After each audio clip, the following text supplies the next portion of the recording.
Hey guys, what's up? Soldier Detective here, investigating your favorite movies, and today I'm going to be doing a couple of quick movie reviews because I've been watching movies and more movies.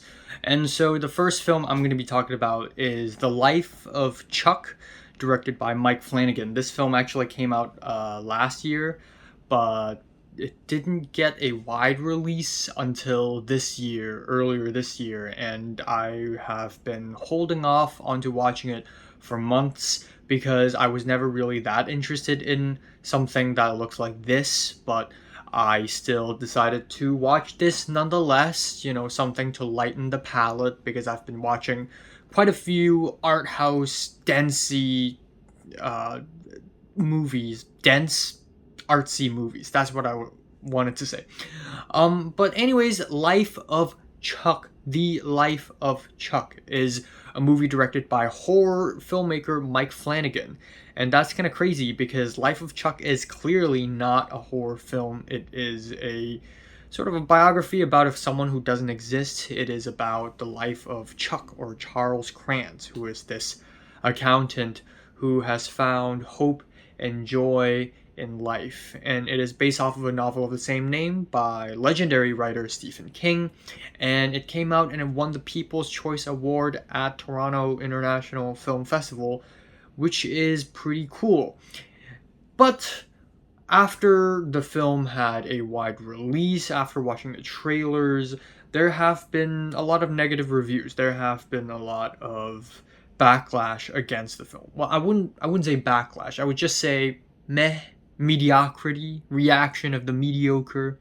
So going into the film, I was quite skeptical, and you know what? My skepticism has been lived up because this is not a great film at all. Don't get me wrong, I think this film would work for some people.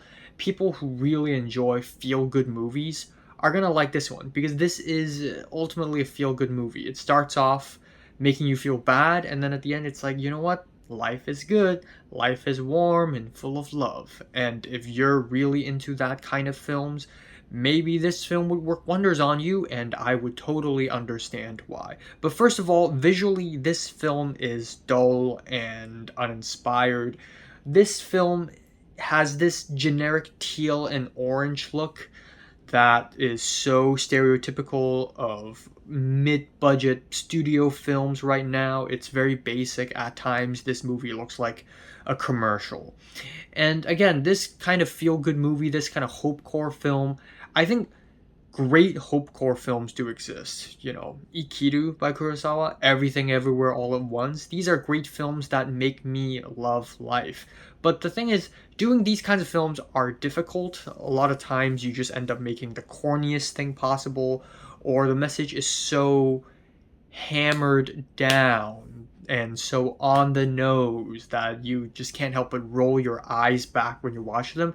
And I feel like The Life of Chuck is kind of that because the first act, or act 3 of the film, presents something so bleak because the first act of the film is about the end of the world. And I did not expect that, by the way. I thought this film was just going to be about a cool guy. The movie starts off with the end of the world, and I was actually quite hooked in the beginning. Probably because I have an affinity towards apocalyptic films, which is why a couple years back the film Leave the World Behind I actually quite enjoyed, even though everyone seemed to hate it that one. But anyways, it starts off quite interesting. I love the supernatural elements, even though the dialogues were corny, the whole story is dumb, but there's just something about putting the end of the world on film in cinema that makes it so damn interesting. Oh my god, my hair. But yeah, after Act 1, the rest of the film was just meh. There is a dance sequence with Tom Hiddleston. Who says a white boy couldn't dance? But truth be told, the dance sequence is dull, and if you're in a bad mood, it is irritating. And then the last act was just. It's about Chuck's childhood, and it was just not interesting to me at all. It just completely failed. And the film at the end never explains itself. There's a bunch of fantasy elements to it. Why is it that at the end of the world, there are all these billboards and ads about Chuck Krantz? And why did he age 30 years within 6 months? Like, there are these fantasy elements that just are never explained. And, I'm fine with a film that never explains its fantasy elements. I love that kind of stuff. But if a film has to do that, it has to commit to it and commit to the ambiguity of the nature of the film. But this film isn't that, and it just ends up feeling kind of silly and misleading. So yeah, unfortunately, The Life of Chuck did not work on me. I'm giving this movie a decent to strong 5 out of 10. So if you watched The Life of Chuck, comments below. Let me know, subscribe if you want more. Thanks for watching.